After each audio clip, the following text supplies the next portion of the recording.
Nenek ini bernama Paulette. Pagi itu di gereja, Paulette terlihat sedang curhat kepada pastor tentang masalah hidupnya. Usaha restorannya bangkrut, suaminya meninggal, dan putri kesayangannya menikah dengan pria kulit hitam. Ia tak bisa menerima kenyataan itu. Kenapa Tuhan membuat hidup saya susah? Tuhan gak adil.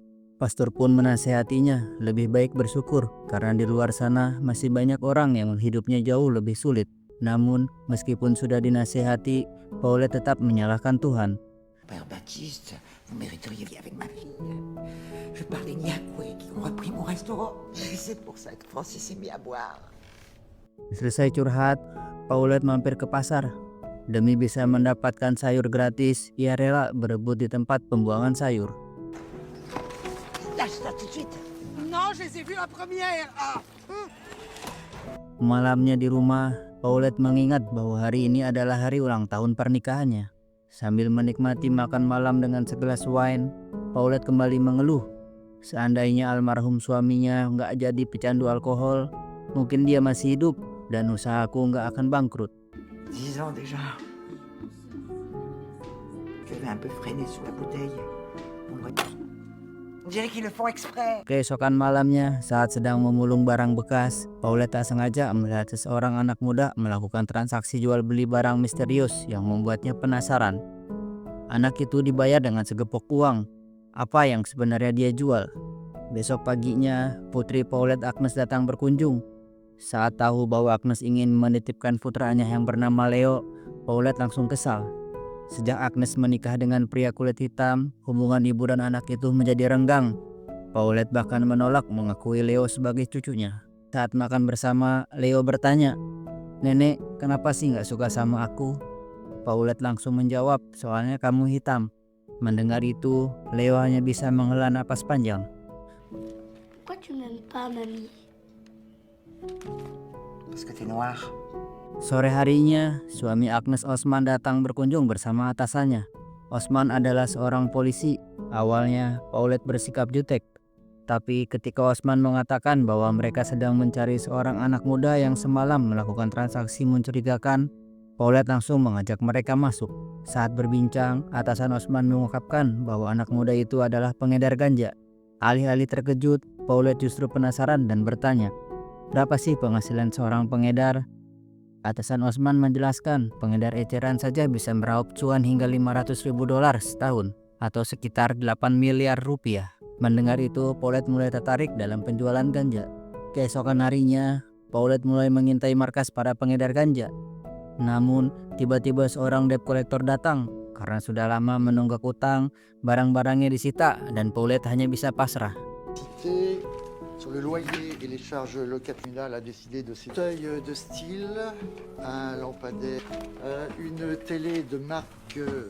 Malamnya setelah tahu lokasi markas pengedar ganja, Paulette nekat menemui bos pengedar bernama Vito. Tanpa basa-basi ia langsung berkata, "Aku mau gabung jadi pengedar." Mendengar itu, Vito dan anak buahnya langsung tertawa berbahak-bahak dan mereka mengusir si nenek tua itu. Oh mais mamie, tu t'écris dans un club du trot. Pendant 35 ans et ça marchait très bien, vous savez. Allez mamie, va te coucher. Tapi Paulette tidak menyerah. Esoknya ia terus memantau gerak-gerik para pengedar dari balik tong sampah. Di tengah pemantauannya, mendadak seorang pengedar dikejar polisi. Saat panik, pengedar itu membuang barang bukti ganjanya. Tanpa sengaja, bungkusan itu justru jatuh ke tangan Paulette. Dengan semangat, Paulette segera mengantarkan ganja itu ke Vito. Saat bertemu, ia berkata, "Aku sudah menyelamatkan barangmu dari polisi. Sekarang izinkan aku jadi pengedar juga." Paulette yakin kalau yang jualan nenek, polisi pasti nggak akan curiga. Vito berpikir sejenak dan lalu berkata, "Sebagai percobaan, Vito memberikan Paulette 100 gram ganja. Kalau bisa habis, aku kasih komisi 10%, kata Vito. Dan Paulette pun setuju. Au fond, c'est peut-être pas 10-10. C'est-à-dire 90 pour moi, puis 10 pour toi. Allez, go! Keesokan harinya, Paulette mulai membagi ganjanya menjadi paket kecil 5 gram. Ia pun pergi ke stasiun kereta bawah tanah, tempat biasa para pengedar beroperasi. Beberapa hari kemudian, setelah semua ganjanya terjual habis, Paulette kembali setoran uang ke Vito. Saat melihat betapa jagonya si nenek dalam berjualan, Vito tercengang dalam kagum. Sebagai bentuk kepercayaan, setelah membagi komisi, Vito memberikan ganja lagi sebanyak 1 kilo. Dengan semangat, Paulette pulang membawa barang dagangannya. Namun di tengah jalan, ia berpapasan dengan polisi yang sedang patroli. Saat anjing pelacak mulai mengejarnya, Paulette panik bukan main. Beruntung Osman muncul di saat yang tepat dan membantunya mengelabui polisi.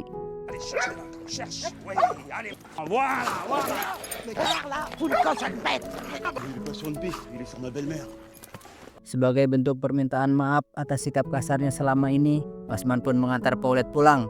Selama perjalanan, melihat kebaikan hati menantunya, perlahan-lahan hati Paulette mulai luluh. Hari demi hari, Paulette terus berjualan di stasiun kereta. Karena dagangannya selalu laris, kondisi keuangannya mulai membaik. Ia bahkan sudah bisa melunasi semua tagihan yang selama ini tertunggak. Namun kejayaan itu tidak berlangsung lama. Suatu hari ketika ingin berangkat ke stasiun, Paulette dihadang oleh para pengedar lain. Mereka marah besar karena sejak ada Paulette, pelanggan mereka direbut. Tanpa belas kasihan, mereka menghajar Paulette lalu merampas uang dan ganjanya. Tak hanya itu, mereka juga mengancam kalau masih nekat jualan, nyawamu jadi taruhannya. Va crever dans ta campagne là avec tes vaches. Je te revois sur le terrain, je te désoche, je te termine. Mais arrête! Malamnya di rumah, Paulette kebingungan. Ganja yang tersisa tinggal sedikit dan uang setorannya habis dirampas. Ia harus mencari cara agar tidak dimarahi Vito. Keesokan paginya, saat sedang mencoba membuat kue brownies, tiba-tiba Agnes datang untuk menitipkan Leo lagi. Setelah Agnes pergi, Paulette kembali fokus ke dapur. Saat melihat toples berisi ganja, Leo penasaran dan bertanya, "Isi toples ini apa, Nek?" Paulette langsung memarahinya, jangan ikut campur urusan orang dewasa. Namun, mendadak penyakit jantungnya kambuh. Beruntung Leo buru-buru memberinya obat. Setelah kondisinya membaik, Leo memeluk neneknya erat sambil berkata, "Aku nggak mau kehilangan nenek." Mendengar itu, Paulette terdiam dan mulai tersadar. Cucu yang selama ini ia benci ternyata sangat menyayanginya. Mais tu m'as sauvé la vie, mon petit bamboula. T'es ma mamie. Sore harinya, setelah Leo pulang, Paulette mengundang teman-temannya untuk mencicipi brownies buatannya. Awalnya ia mengira kuenya gagal, namun perlahan-lahan teman-temannya mulai mabuk dan tertawa tanpa alasan. Saat itu Paulette baru sadar resep brownies ganjanya berhasil.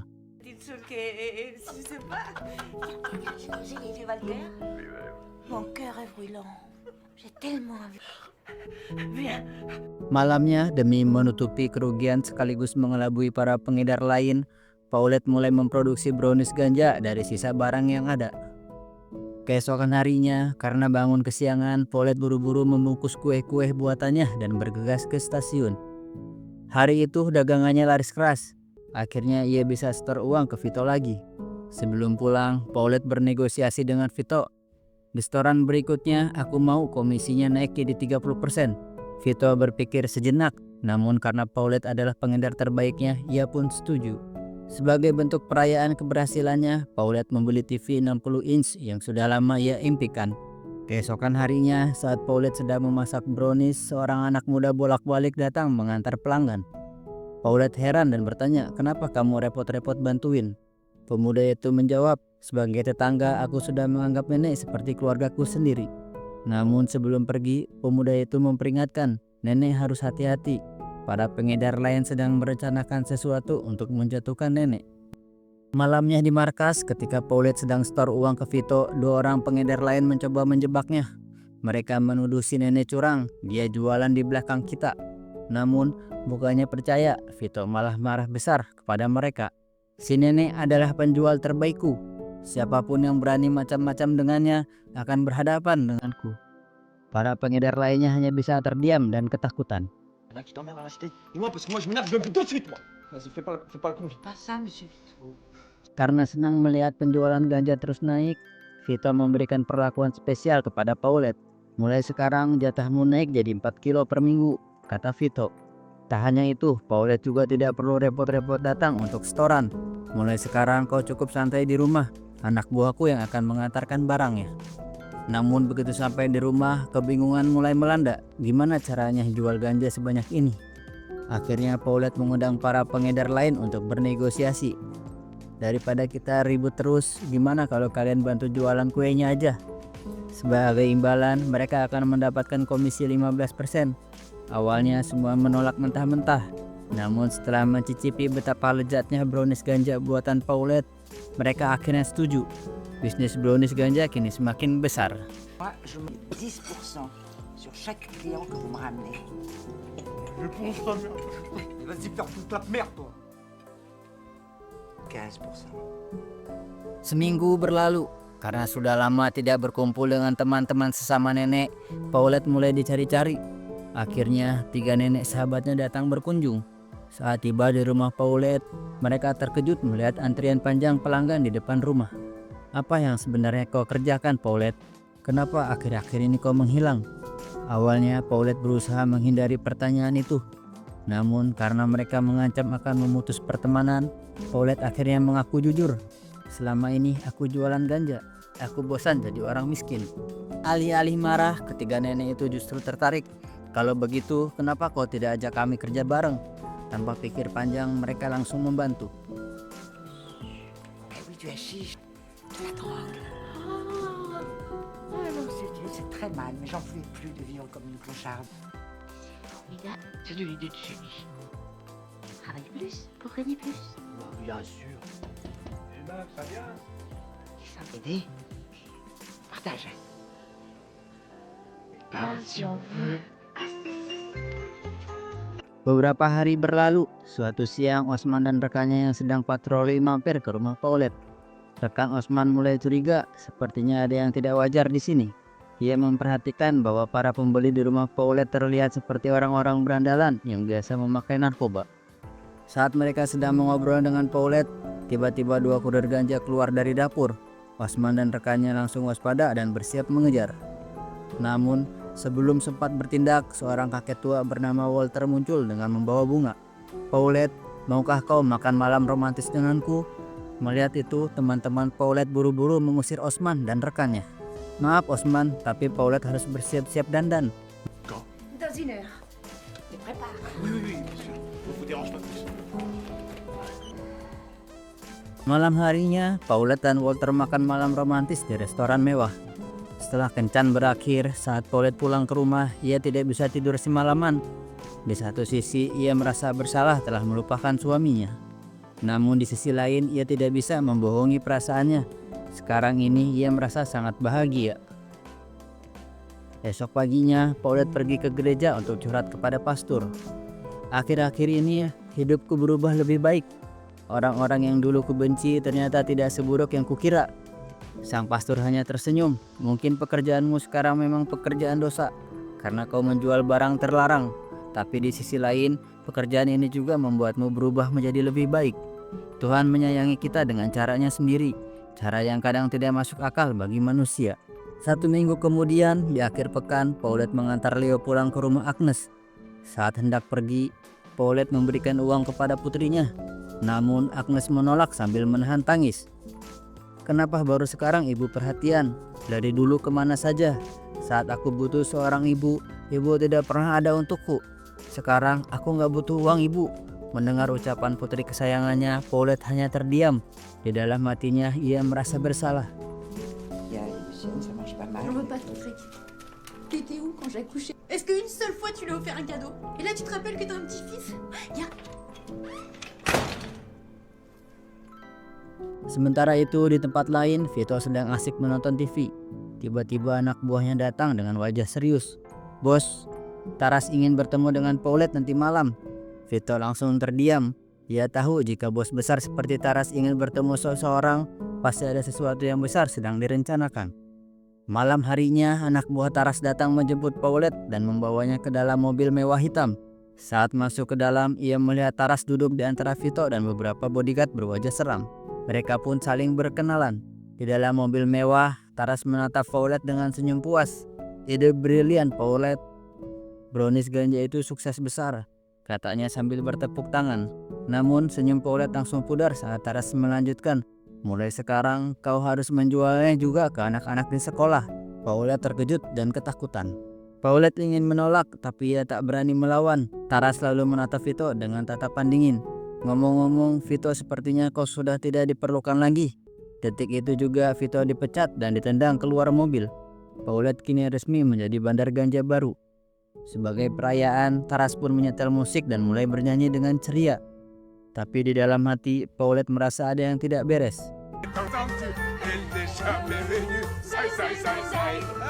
Ils adorent les gâteaux. Alors, tu imagines Babushka, on vend dans les maternelles, c'est des junkies. Ensuite, crack, hero, cocaine. Keesokan harinya, saat Paulette menjemput Leo dari sekolah, ia nyaris pingsan melihat cucunya membawa brownies ganja. "Dari mana kau dapat ini?" Paulette langsung menyuruh Leo berjanji untuk tidak pernah menerima makanan seperti itu lagi. Dalam hatinya, ia merasakan penyesalan yang dalam. Akhir pekan itu, Paulette mengajak Leo dan 3 temannya jalan-jalan. Di dalam mobil, ia berbicara dengan teman-temannya. "Mungkin ini liburan terakhir kita, jadi mari kita bersenang-senang sepuasnya."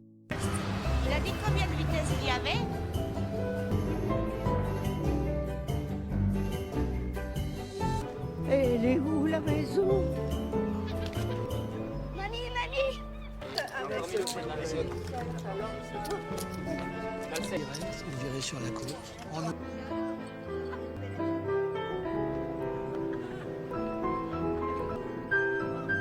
Pagi harinya di balkon hotel, Paulette berbicara dari hati ke hati dengan cucunya. "Nenek mungkin tak akan lama lagi, Leo." Leo menatap neneknya bingung. "Kenapa, Nek?" "Karena kemarin nenek menolak perintah bos." Paulette akhirnya memantapkan hatinya untuk melawan. "Aku tidak mau meracuni anak-anak kecil seusia cucuku sendiri." Saat kembali dari liburan, Paulette shock melihat apartemennya berantakan. Di dalam, Vito dan anak buahnya sudah menunggu dengan pistol teracung. Inilah akibatnya jika kau menolak perintah bos besar. Bukan hanya merusak rumahnya, Vito juga menculik Leo. "Jika kau masih keras kepala, maka cucumu akan kami siksa." Di tengah ketegangan itu, tiba-tiba terdengar suara ketukan pintu. Osman dan rekannya kebetulan datang berkunjung. Sebelum kabur lewat balkon, Vito berbisik di telinga Paulette, "Ingat, jika kau ingin cucumu selamat, jangan pernah lapor polisi." Osman yang mendengar suara mencurigakan dari dalam rumah langsung mendobrak pintu, namun Vito sudah kabur. Saat Osman hendak menelpon polisi, Paulette cepat-cepat berbohong. "Ini cuma gara-gara angin, rumahku baik-baik saja." Ia buru-buru mengusir Osman keluar. C'est que tout d'un coup dehors. T'es sûr, Paulette? Mais absolument, merci d'être passé, mais je vous assure, il faut que je... Sore harinya, Agnes datang dengan wajah panik. "Di mana Leo? Kenapa sampai sekarang dia belum pulang?" Dengan perlahan Paulette menjawab, "Leo diculik, tapi tolong jangan lapor polisi. Percayalah, biar kita para nenek yang turun tangan menyelamatkan Leo." Paulette dan teman-temannya menyusun rencana. Malam itu mereka menyerbu markas Vito. Saat pertempuran pecah, Leo berhasil kabur. Namun di tengah kekacauan, teman Paulette tak sengaja menekan pelatuk senjatanya. Vite, mon petit bamboula.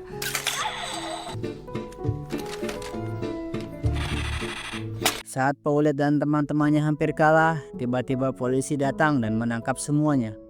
Osman geleng-geleng kepala melihat kelakuan Paulette. Meski selamat, para nenek tetap dijebloskan ke penjara karena terlibat dalam sindikat narkoba. Keesokan harinya, berita tentang Paulette viral. Warga berdemo di depan kantor polisi, menuntut agar para nenek dibebaskan. Mereka hanya korban, mereka dipaksa menjadi pengedar. Karena tekanan publik dan usia mereka yang sudah tua, akhirnya keempat nenek itu dibebaskan. Saat keluar dari penjara, teman-teman Paulette terharu melihat dukungan masyarakat. Namun mereka juga sedih, kita tidak bisa jualan ganja lagi. Berarti kita tidak bisa hidup enak lagi. Mendengar itu, Paulette tersenyum. "Aku punya ide."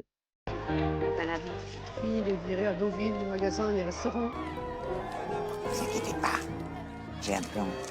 Beberapa bulan kemudian, mereka terlihat sedang membuka toko kue di Amsterdam. Kini mereka tetap menjual brownies ganja, tapi secara legal. Di Belanda, ganja boleh diperjualbelikan. Hubungan Paulette dengan Agnes juga membaik. Di usianya yang senja, Paulette akhirnya merasa bahagia. Tuhan yang dulu kukira jahat dan tak adil, ternyata sangat mencintaiku. Ia mencintaiku dengan caranya sendiri. Film ini menyampaikan pesan tentang keberanian menghadapi hidup, perubahan, dan menemukan harapan di tempat yang tak terduga. Hidup selalu memberi tantangan, tetapi terkadang solusi datang dari arah yang tak terduga. Keberanian untuk berubah adalah kunci untuk bertahan dan berkembang. Terima kasih sudah menonton. Jangan pernah menyerah, lakukan yang terbaik. Sampai jumpa di next video.